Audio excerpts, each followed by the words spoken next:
हरे कृष्णा। जय माता रानी। ओम नमः शिवाय। आज का अध्याय शुरू करने से पहले अगले अध्याय में हमने देखा था कि कुंडल और विकुंडल को मृत्यु प्राप्त होने पर यमदूत यमलोक में ले गए और यमराज चित्रगुप्त ने उन दोनों के कर्मों की आलोचना करते हुए कहा था कि बड़े भाई कुंडल को घोर नरक में डालो और दूसरे भाई विकुंडल को स्वर्ग में ले जाओ। वहाँ पर विकुंडल को स्वर्ग की प्राप्ति हुई और वहाँ पर यमदूत से उनकी बातचीत करने से मित्रता हो गई और विकुंडल ने बड़ी विनम्रता से यमदूत से पुण्य कर्मों के बारे में जानने लगा। इसी कड़ी में आज का अध्याय शुरू करने से पहले अपने चैनल पर आपका हार्दिक स्वागत करता हूँ। आपका दिन शुभ और मंगलमय बने, ऐसी शुभेच्छा के साथ आज का अध्याय शुरू करते हैं। विकुंडल कहने लगा कि तुम्हारे वचनों से मेरा चित्त अति प्रसन्न हुआ है, क्योंकि सज्जनों के वचन सदैव गंगा जल के सदृश पापों का नाश करने वाला होता है। उपकार करना तथा मीठा बोल बोलना सज्जनों का स्वभाव ही होता है, जैसे अमृत मंडल चंद्रमा को भी ठंडा कर देता है। अब कृपा करके यह भी बतलाइए कि किस प्रकार मेरे भाई का नरक से उद्धार हो सकता है। तब दूत कुछ देर तक ज्ञान दृष्टि से विचार करता मित्रता रूपी रस्से से बंधा हुआ बोला कि हे वैश्य, यदि तुम अपने भाई के लिए स्वर्ग की कामना कर सकते हो तो जल्द ही अपने 8 जन्म के पुण्य फल को उनके निमित्त अर्पण कर दो। तब विकुंडल ने कहा कि हे दूत, वह पुण्य क्या है और मैंने कौन से जन्म में और कैसे किए थे, सो पहले मुझे बतलाओ, फिर मैं अपना पुण्य अपने भाई को दे दूंगा। दूत कहने लगा कि हे वैश्य, सुनो, मैं तुम्हारे पुण्य की सब कथा कहता हूँ। पूर्ण समय में मधुवन में साल्की नाम का ऋषि रहता था। वह बड़ा तपेश्वरी, ब्रह्मा के समान तेज वाला था। नवग्रह की तरह उसकी पत्नी रेवती के 9 पौत्र हुए, जिसके नाम ध्रुव, शशि, बोध, तार, ज्योतिमान थे। इन पांचों ने गृहस्थाश्रम धारण किया तथा निर्मोह, जितमाया, ध्याननिष्ठ और गुणातक ये चारों संन्यास ग्रहण करके वन में रहने लगे। ये शिक्षा सूत्र से रहित पत्थर और सोने को समान ही समझते थे। जो कोई अच्छा या बुरा उनको अन्न देता वही खा लेते और कोई कैसा ही कपड़ा दे देता उसको ही पहन लेते। सदैव ब्रह्मा के ध्यान में लगे रहते थे। इन चारों ने व्रत, शीत, निद्रा और आहार सबको जीत लिया।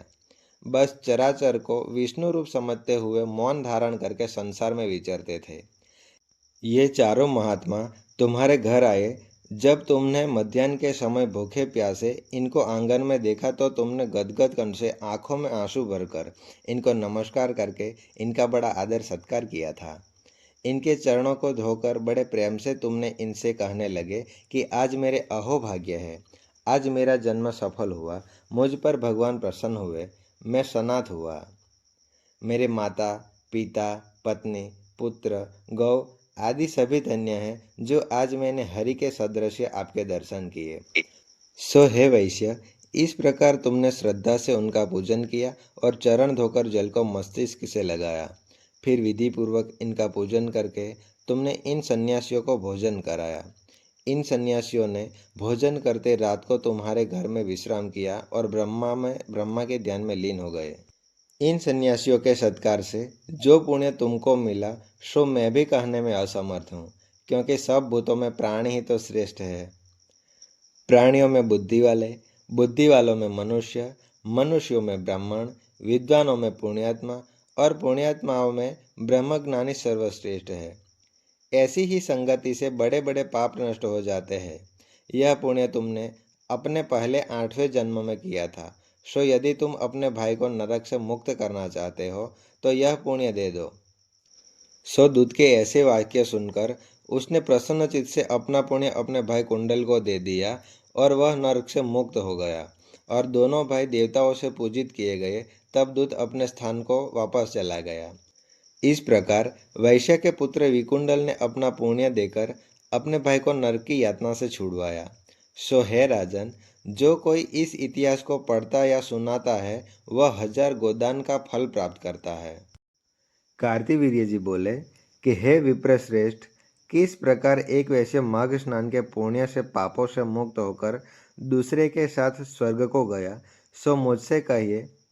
तब दत्तात्रेय जी कहने लगे कि जल स्वभाव से ही उज्जवल, निर्मल, शुद्ध, मलनाशक और पापों को धोने वाला है। जल सब प्राणियों को पोषण करने वाला है, ऐसा वेदों ने कहा है। मकर के सूर्य माघ मास में गौ के पैर डूबने योग्य जल से भी स्नान करने से मनुष्य स्वर्ग को प्राप्त होता है। यदि सारा मास स्नान करने से अशक्त हो तो 3 दिन ही स्नान करने से पापों का नाश होता है। जो व्यक्ति थोड़ा ही दान करे वह भी धनी और दीर्घायु होता है। 5 दिन स्नान करने से चंद्रमा के सदृश शोभायमान होता है। इसीलिए अपना शुभ चाहने वालों को माघ में बाहर स्नान करना चाहिए।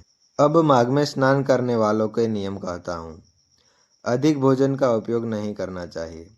भूमि पर सोना चाहिए। भगवान की त्रिकाल पूजा करनी चाहिए। ईंधन, वस्त्र, कंबल, जूता, कुमकुम, घृत, तेल, कपास, रुई, वस्त्र तथा अन्न का दान करना चाहिए। दूसरे की अग्नि न तपे, ब्राह्मणों को भोजन कराए और उनको दक्षिणा दे तथा एकादशी के नियम में माघ स्नान का उद्यापन करे। भगवान से प्रार्थना करें कि हे देव, इन स्नान का मुझको यथोक्त फल दीजिए। मौन रहकर मंत्र का उच्चारण करें, फिर भगवान का स्मरण करें। जो मनुष्य श्री गंगा जी में माघ में स्नान करते हैं वे 4000 योग तक स्वर्ग से नहीं गिरते।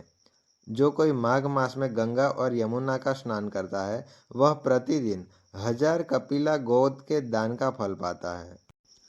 दत्तात्रेय जी कहने लगे, हे राजन, प्रजापति ने पापों के नाश के लिए प्रयाग तीर्थ की रचना की।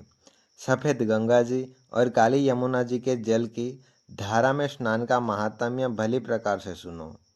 जो इस संगम में माघ मास में स्नान करता है वह गर्भ योनि में नहीं आता। भगवान विष्णु की दुर्गम माया माघ में प्रयाग तीर्थ पर सब नष्ट कर देती है।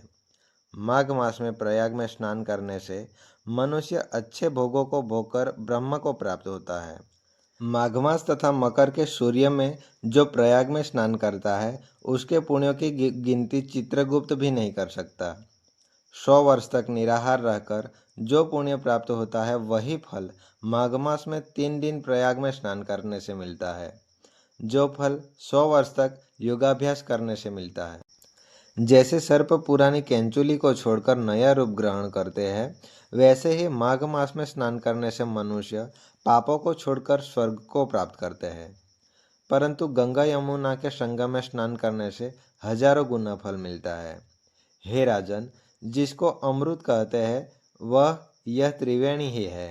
ब्रह्मा, शिव, रुद्र, आदित्य, मरुदगण, गंधर्व, लोकपाल, यक्ष, गृह्य किन्नर, आदिमणि, गुणों से रहित, तत्वज्ञानी, ब्रह्माणी, पार्वती, लक्ष्मी, सची, नैना, दिति, अदिति, संपूर्ण देव की पत्नियां तथा नागों की स्त्रियां, घृतांची, मेनका, उर्वशी, रंभा, तिलोत्तमा, अप्सरागण और सब पितर, मनुष्य गण, कलयुग में गुप्त और सतयुग के प्रत्यक्ष सब देवता माघ मास में स्नान करने के लिए आते हैं। इन दिनों माघ मास में प्रयाग में स्नान करने से जो फल मिलता है वह ईश्वर ही कह सकता है। मनुष्य में कहने की शक्ति ही नहीं है। हजारों अश्वमेघ यज्ञ करने से भी यह फल प्राप्त नहीं होता। पूर्व समय में कांचन मालिनी ने इस स्नान का फल राक्षस को दिया था और इससे वह पापी मुक्त हो गया था। हरे कृष्णा, जय माता रानी, हर हर महादेव। आज के अध्याय में बस इतना ही। धन्यवाद।